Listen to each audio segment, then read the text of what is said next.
to share this morning a little bit of something I've been reading this week about wanting more of God. And in Luke chapter 8, verses 43, it tells the story of the woman who pushed through crowds to touch his garment because she was desperate to be healed. So that's Luke 8, starting at verse 43. And a woman was there who had been subject to bleeding for 12 years, but no one could heal her. She came up behind him and touched the edge of his cloak, and immediately her bleeding stopped. "Who touched me?" he said. When they all denied it, Peter said, "Master, the people are crowding and pressing against you." But Jesus said, "Someone touched me. I know that power has gone out from me." Then the woman, seeing that she could not go unnoticed, came trembling and fell at his feet. In the presence of all the people, she told why she had touched him and how she had been instantly healed. Then he said to her, "Daughter, your faith has healed you. Go in peace." This story really grabbed me for quite a few reasons. The first was that a few weeks ago Ronnie was talking about Jesus touching us, and that I just love that thought and that feeling of Jesus touching us and blessing us and being there for us and him coming to us and touching us. But this is the other way round. This is a woman touching him, and what she had to do, she had to break some barriers to do that. And the reason I know that is that the first thing that we're told is that there was a crowd that was so crushing and pushing against him.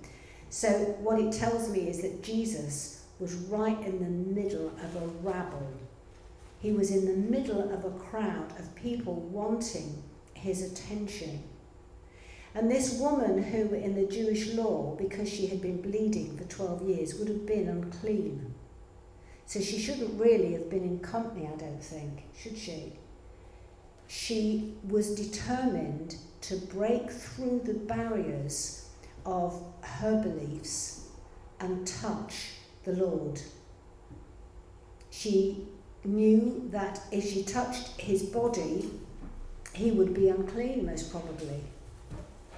But she was so determined that this was her way for healing, that she pushed through the crowds, she pushed through the rabble, she managed somehow or another to get next to Jesus. And it seems to me that it was almost like one of those moments, because he would have been moving fast and there'd be lots and lots of people around, all wanting his attention.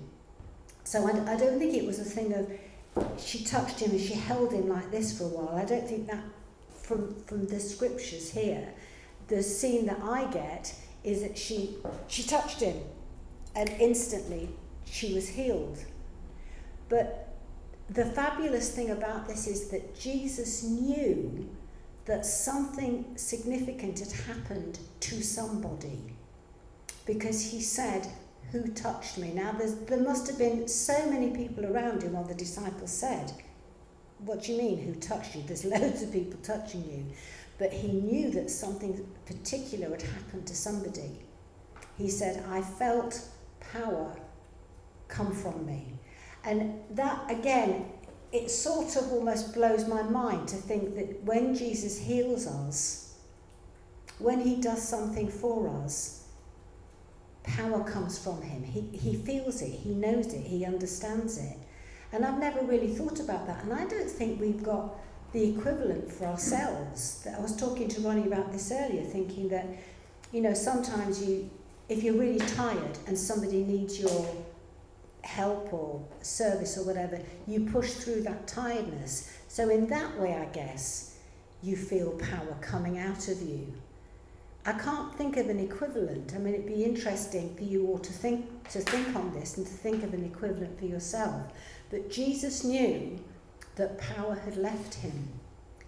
And he's looking around and nobody's confessing, and the disciples are saying, this is a bit of a dumb thing to ask, who touched me, when there's all these people touching him. But eventually the woman walked forward and she said, I touched the hem of your robe and I was healed. And his response to her was, he proclaimed her healing, but he gave her more than that. He gave her peace. He said, your faith has made you whole. That's the healing bit. Go in peace. Because we can be healed and not be at peace. So he ministered to her those two things.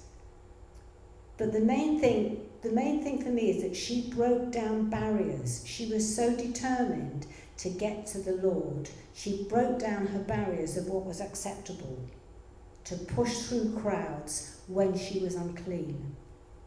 And also that she was so determined to be healed. And Jesus felt power go from him, and he proclaimed healing to her.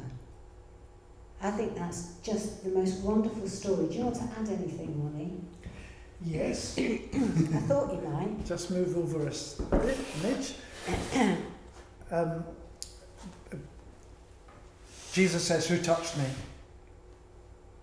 And you're thinking, are you just trying to draw out the person, or do you honestly not know who touched you? And I have a website that I follow of questions from the Bible, people asking questions, and somebody asked this week, did Jesus always know everything? Like as a baby, did he know calculus? Could he speak French if he wanted to? Did he understand nuclear physics? And I've often said no. One of the posts said, absolutely. He was God's son, he knew everything. And somebody rather cleverly posted, well, he said one time, when asked when Jesus would return, he says, I don't know, only the Father knows. So there's one thing that he said, I don't know. Yeah. But who touched me? And in my mind, I think Philippians 2 says he emptied himself. The only things outside of the normal that he would know are the things that Father revealed to him.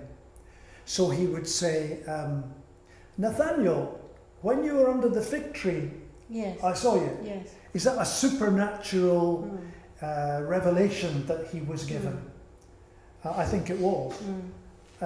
But this one, he seems to be genuinely saying, somebody touched me. Now, of course, everybody touched him because there's crowds.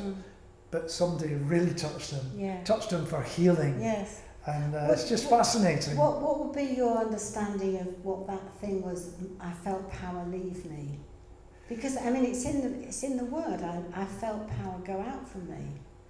I have no idea. Isn't it? It's fascinating though, isn't it? I mean, Jesus is the anointed Son of God. He moved in miracles that we would love to do.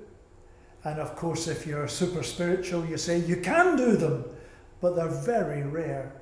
But for him, it was a normal occurrence because the Holy Spirit was so heavy on him. And somehow or other, he knew that woman's faith had drawn something out of Jesus. I think that because we're so used to talking about Jesus and peace and grace, and it all seems like he's sort of wandering around the earth in a bubble almost, and everything is quiet and peaceful and lovely. But this scene is an absolute rabble.